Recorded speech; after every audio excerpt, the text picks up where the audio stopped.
Hello and welcome to the channel. ನಾನು Rashmith. 19 September ದಿನ ಮಾರ್ಕೆಟಲ್ಲಿ ಏನಾಯಿತು, ಅದೇ ರೀತಿ ನೆಕ್ಸ್ಟ್ ಟ್ರೇಡಿಂಗ್ ಸೆಷನ್ಗೆ ಯಾವೆಲ್ಲ ಲೆವೆಲ್ ಇಂಪಾರ್ಟೆಂಟ್ ಆಗುತ್ತೆ, ಅದೇ ರೀತಿ ಗ್ಲೋಬಲ್ ಮಾರ್ಕೆಟ್ ಯಾವ ರೀತಿ ಇದೆ, FIDA ಡಾಟಾ ಏನನ್ನು ಸಜೆಸ್ಟ್ ಮಾಡ್ತಿದೆ ಅನ್ನೋದನ್ನು ಡೀಟೇಲ್ ಆಗಿ ತಿಳ್ಕೊಳ್ಳೋಣ. ಈ ವಿಡಿಯೋ ಕೇವಲ ಒಂದು ಎಜುಕೇಷನಲ್ ಪರ್ಪಸ್ಗೋಸ್ಕರ ಯಾವುದೇ ಟ್ರೇಡ್ ರೆಕಮೆಂಡೇಷನ್ ವಿಡಿಯೋ ಅಲ್ಲ.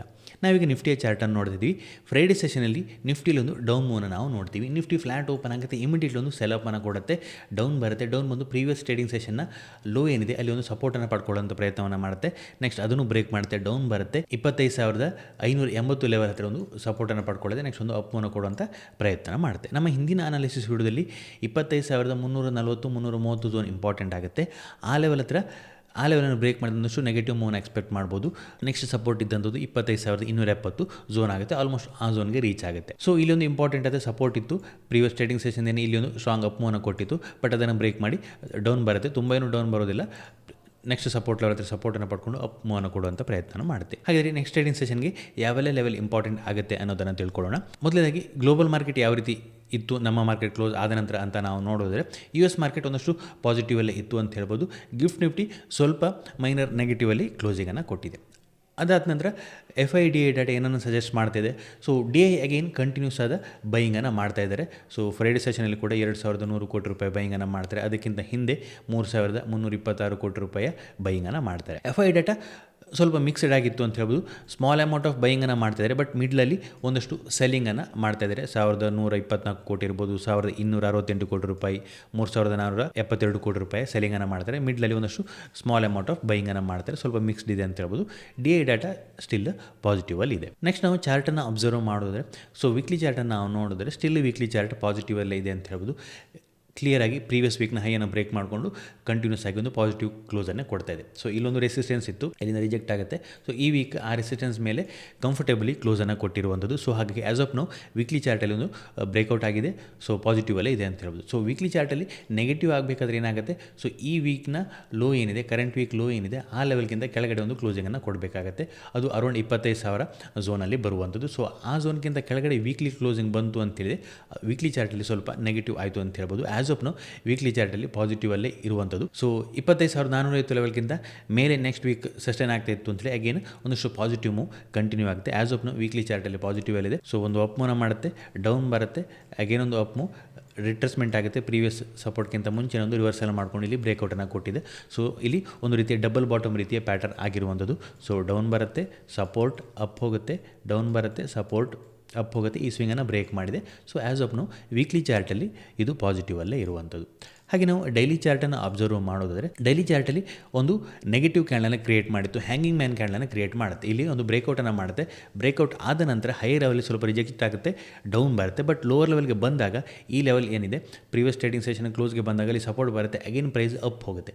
ಬಟ್ ಫ್ರೈಡೆ ಸೆಷನ್ ದಿನ ಏನಾಗುತ್ತೆ, ಸೊ ಓಪನ್ ಆದ ನಂತರ ಇಮಿಡಿಯೇಟ್ಲಿ ಸೆಲ್ಲರ್ಗಳು ಪ್ರೈಸನ್ನು ಡೌನ್ ಸೈಡ್ ಪುಷ್ ಮಾಡ್ತಾರೆ. ಸೊ ಇದು ಏನನ್ನು ಸಜೆಸ್ಟ್ ಮಾಡುತ್ತೆ, ಈ ಝೋನಲ್ಲಿ ಒಂದಷ್ಟು ಸೆಲ್ಲರ್ ಪ್ರೆಸೆನ್ಸ್ ಇರುವಂಥದ್ದನ್ನು ಇದು ಸಜೆಸ್ಟ್ ಮಾಡ್ತಿದೆ. ಸೊ ಪ್ರೈಸ್ ಈ ಝೋನಲ್ಲಿ ಬುಲ್ಸ್ಗಳು ಪ್ರೈಸನ್ನು ಅಪ್ ತಗೊಂಡು ಹೋದರೂ ಕೂಡ ಸಸ್ಟೈನ್ ಆಗಲಿಕ್ಕೆ ಆಗ್ತಾಯಿಲ್ಲ.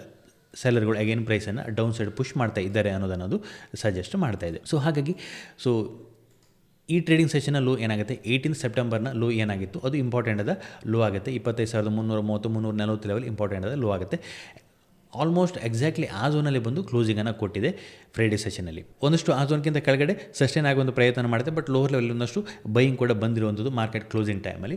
ಸೊ ಅದಕ್ಕಾಗಿ ನೆಕ್ಸ್ಟ್ ಟ್ರೇಡಿಂಗ್ ಸೆಷನ್ಗೆ ಇಂಪಾರ್ಟೆಂಟ್ ಇರುವಂಥದ್ದು 25,290 300 ಝೋನನ್ನು ನಾವು ಅಬ್ಸರ್ವ್ ಮಾಡಬೇಕಾಗುತ್ತೆ. ಫ್ರೈಡೆ ಸೆಷನ್ನ ಲೋಕ್ಕಿಂತ ಕೆಳಗಡೆ ಸಸ್ಟೈನ್ ಆಗ್ತಾ ಇತ್ತು ಅಂತ ಹೇಳಿದೆ 25,290 280 ಝೋನ್ಗಿಂತ ಕೆಳಗಡೆ ಸಸ್ಟೈನ್ ಆಗ್ತಾ ಇತ್ತು ಅಂತೇಳಿ ಹಾಗೆ ಅಗೇನ್ ಸೆಲ್ಲರ್ಗಳೇ ಕಂಟ್ರೋಲ್ ತಗೊಳ್ತಾರೆ, ಪ್ರೈಸನ್ನು ಡೌನ್ ಸೈಡ್ ಪುಷ್ ಮಾಡ್ತಾರೆ. ಅಗೇನ್ ಇಲ್ಲಿ ಈ ಪ್ಯಾಟರ್ನ್ ಫೇಲ್ ಆಗಬೇಕು ಅಂತ ಹೇಳಿದೆ 25,450 ಈ ದಿನದ ಹೈ ಏನಾಗುತ್ತೆ ಆ ಹೈಕ್ಕಿಂತ ಮೇಲೆ ಸಸ್ಟೈನ್ ಆಗಬೇಕಾಗುತ್ತೆ. ಆಗ ಏನಾಗುತ್ತೆ ಇಲ್ಲಿ ಒಂದಷ್ಟು ಸೆಲ್ಲಿಂಗನ್ನು ಯಾರು ಮಾಡ್ತಿದ್ದಾರೆ ಸೆಲ್ಲರ್ಗಳು, ಅವರು ತನ್ನ ಕಂಟ್ರೋಲನ್ನು ಕಳ್ಕೊಳ್ತಾರೆ. ಸೊ ಅವರು ಫೇಲ್ ಆಗ್ತಾರೆ, ಪ್ರೈಸನ್ನು ಡೌನ್ ಸೈಡ್ ಪುಷ್ ಮಾಡಲಿಕ್ಕೆ ಅವ್ರಿಗೆ ಸಾಧ್ಯ ಆಗೋದಿಲ್ಲ. ಪ್ರೈಸ್ ಅಪ್ ಹೋಗುತ್ತೆ, ಬೈಯರ್ ಕಂಟ್ರೋಲನ್ನು ತಗೊಂಡಿರ್ತಾರೆ, ಆಗ ಅದು ಪಾಸಿಟಿವ್ ಆಗುತ್ತೆ. ಸೊ ಹಾಗಾಗಿ ಹೈಯರ್ ಲೆವೆಲಲ್ಲಿ 18 ಸೆಪ್ಟೆಂಬರ್ನ ಹೈಯನ್ನು ವಾಚ್ ಮಾಡಬೇಕು, ಲೋವರ್ ಲೆವೆಲಲ್ಲಿ ಫ್ರೈಡೆ ಸೆಷನ್ನ ಲೋ ಅನ್ನು ನಾವು ವಾಚ್ ಮಾಡಬೇಕಾಗುತ್ತೆ. ಈ ಲೋಕ್ಕಿಂತ ಕೆಳಗಡೆ ಹೋಯಿತು ಅಂದರೆ ಒಂದಷ್ಟು ರಿಟ್ರೇಸ್ಮೆಂಟ್ ಮೂವನ್ನು ಡೌನ್ ಸೈಡಲ್ಲಿ ನೋಡುವಂಥ ಸಾಧ್ಯತೆ ಇರುತ್ತೆ. ಸೊ 25,150 ಝೋನ್ ಏನಾಗುತ್ತೆ ಇಲ್ಲೊಂದು ಬ್ರೇಕೌಟನ್ನು ಮಾಡ್ಕೊಂಡು ಅಪ್ ಹೋಗಿತ್ತು. ಮೇ ಬಿ ಆ ಲೆವೆಲ್ ನಮ್ಮ ನೆಕ್ಸ್ಟ್ ಸಪೋರ್ಟ್ ಆಗುತ್ತೆ ಇನ್ ಕೇಸ್ ಈ ಲೋಕಿಂದ ಕೆಳಗಡೆ ಕ್ಲೋಸಿಂಗನ್ನು ಕೊಡ್ತು ಅಂತೇಳಿ. 25,380 25,280 ಲೆವೆಲ್ಗಿಂತ ಕೆಳಗಡೆನೇ ಸಸ್ಟೈನ್ ಆಗ್ತಿತ್ತು, ಅಲ್ಲಿ ಒಂದು ಕ್ಲೋಸಿಂಗನ್ನು ಕೊಡ್ತು ಅಂತೇಳಿ.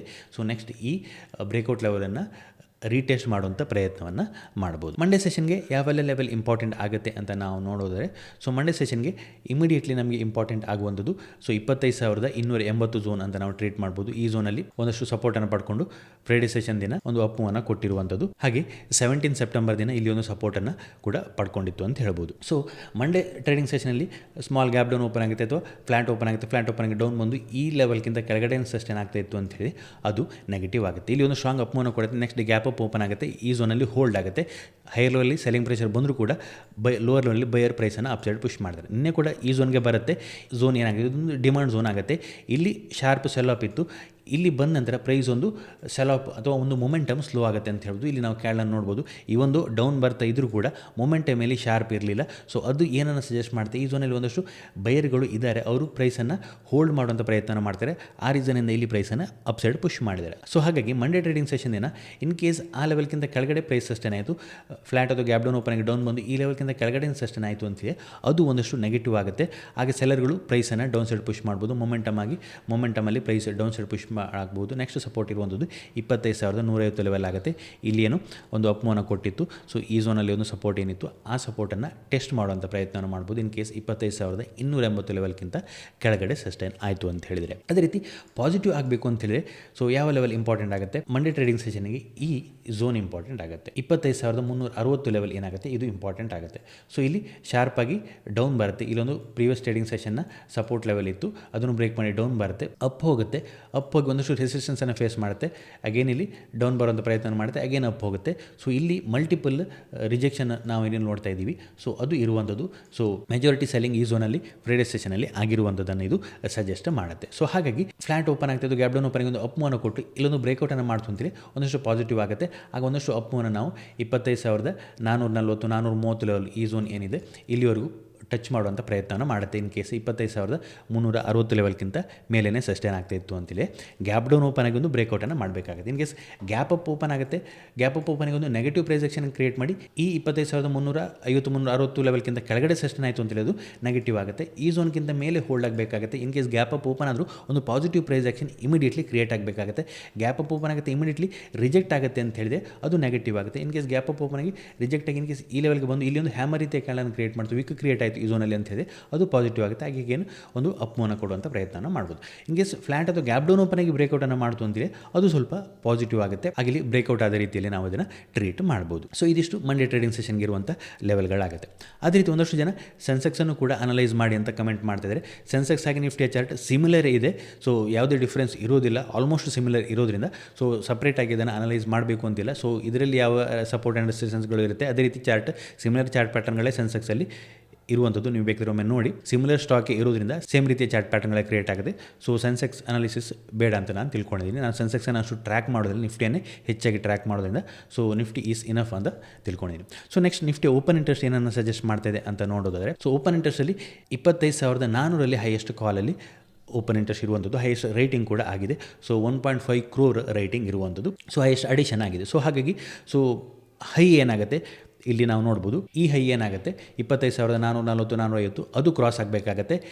18th ಸೆಪ್ಟೆಂಬರ್ನ ಹೈ ಕ್ರಾಸ್ ಆದರೆ ಮಾತ್ರ ಸ್ಟ್ರಾಂಗ್ ಆಗಿ ಒಂದು ಪಾಸಿಟಿವ್ ಮೂವ್ಗೆ ಟರ್ನ್ ಆಗ್ಬೋದು. ಇದೊಂದು ನೆಗೆಟಿವ್ ಕ್ಯಾಂಡಲ್ ಆಗುತ್ತೆ. ಸೊ ಹಾಗಾಗಿ ಈ ಝೋನಲ್ಲಿ ಈ ಹೈಯನ್ನು ರೆಫರೆನ್ಸ್ ಆಗಿ ಇಟ್ಕೊಂಡು ಒಂದಷ್ಟು ಕಾಲಲ್ಲಿ ಸೆಲ್ಲಿಂಗನ್ನು ಮಾಡಿರುವಂಥದ್ದು. ಸೊ ಪ್ರೈಸ್ ಈ ಲೆವೆಲ್ಗಿಂತ ಮೇಲೆ ಸಸ್ಟೈನ್ ಆದರೆ ಮಾತ್ರ ಸ್ಟ್ರಾಂಗ್ ಆಗಿ ಆ ಸ್ಟ್ರೈಕಲ್ಲಿ ಕವರಿಂಗ್ ಬರುತ್ತೆ, ಆಗ ಅದು ಪಾಸಿಟಿವ್ ಆಗುತ್ತೆ ಅಂತ ಹೇಳ್ಬೋದು. ಸೊ 360 ಲೆವೆಲ್ಗಿಂತ ಮೇಲೆ ಸಸ್ಟೈನ್ ಅಂದರೆ ಮೇ ಬಿ ಫ್ರೈಡೇ ಸೆಷನ್ ಹೈಯನ್ನು ಟೆಸ್ಟ್ ಮಾಡುವಂಥ ಅಟೆಂಪ್ಟನ್ನು ಮಾಡುತ್ತೆ. ಸೊ ಪಾಸಿಟಿವ್ ಆಗಬೇಕು ಅಂತೇಳಿ 25,450 ಲೆವೆಲ್ ಕ್ರಾಸ್ ಆಗಬೇಕಾಗುತ್ತೆ. ಅದು ಸ್ಟ್ರಾಂಗ್ ಆದ ರೆಸಿಸ್ಟೆನ್ಸ್ ಆ್ಯಸ್ ಆಫ್ ನಾವಿಲ್ಲಿ ತೋರ್ತಾ ಇರುವಂಥದ್ದು. ಅದೇ ರೀತಿ ಲೋವರ್ ಲೆವೆಲ್ಲಿ 25,300 ಒಂದಷ್ಟು ಪುಟ್ಟಲ್ಲಿ ರೇಟಿಂಗ್ ಇದೆ. ಸೊ 1.27 crore ರೇಟಿಂಗ್ ಇದೆ, ಒಂದಷ್ಟು ಅಡಿಷನ್ ಕೂಡ ಆಗಿದೆ. ಸೊ ಇದು ಸ್ವಲ್ಪ ಸಪೋರ್ಟ್ ಆಗುತ್ತೆ. ಸೊ ನಾನು ಆಗಲೇ ಹೇಳಿದಾಗೆ 280 ಝೋನ್ ಏನಾಗುತ್ತೆ, 25,280 ಝೋನ್ ಏನಾಗುತ್ತೆ, ಇದು ಸಪೋರ್ಟ್ ಆಗುತ್ತೆ. ಈ ಲೆವೆಲ್ಗಿಂತ ಕೆಳಗಡೆನೇ ಸೆಷನ್ ಆಗ್ತಿತ್ತು ಅಂದರೆ ಒಂದಷ್ಟು ಡೌನ್ ಮೂವ್ನ ನಾವು ನೋಡ್ಬೋದು. ಈ ಲೆವೆಲ್ ಬ್ರೇಕ್ ಆದ ನಂತರ ಆ್ಯಸ್ ಆಫ್ ನಾವು ಡೌನ್ ಸೈಡಲ್ಲಿ ಯಾವುದೇ ಸ್ಟ್ರಾಂಗ್ ಆದ ಸಪೋರ್ಟ್ ಇಲ್ಲ ಓಪನ್ ಇಂಟ್ರೆಸ್ಟ್ ಪ್ರಕಾರ. ಸೊ ಹಾಗಾಗಿ 270 ಲೆವೆಲ್ ಹೋಲ್ಡ್ ಆಗೋದು ಇಂಪಾರ್ಟೆಂಟ್ ಆಗುತ್ತೆ. ಸೊ ಇದಿಷ್ಟು ಈ ವಿಡಿಯೋದಲ್ಲಿ. ನಿಮಗೇನಾದರೂ ಈ ವಿಡಿಯೋ ಇಷ್ಟ ಆಯಿತು ಅಂತೇಳಿ ಲೈಕ್ ಮಾಡಿ, ನಿಮ್ಮ ಸಜೆಷನ್ಸನ್ನು ಕಮೆಂಟ್ ಮಾಡಿ. ಇನ್ನು ಹೆಚ್ಚಿನ ವಿಡಿಯೋಗಳಿಗಾಗಿ ನಮ್ಮ ಯೂಟ್ಯೂಬ್ ಚಾನಲ್ ಸಬ್ಸ್ಕ್ರೈಬ್ ಮಾಡ್ಕೊಳ್ಳಿ. Thank you.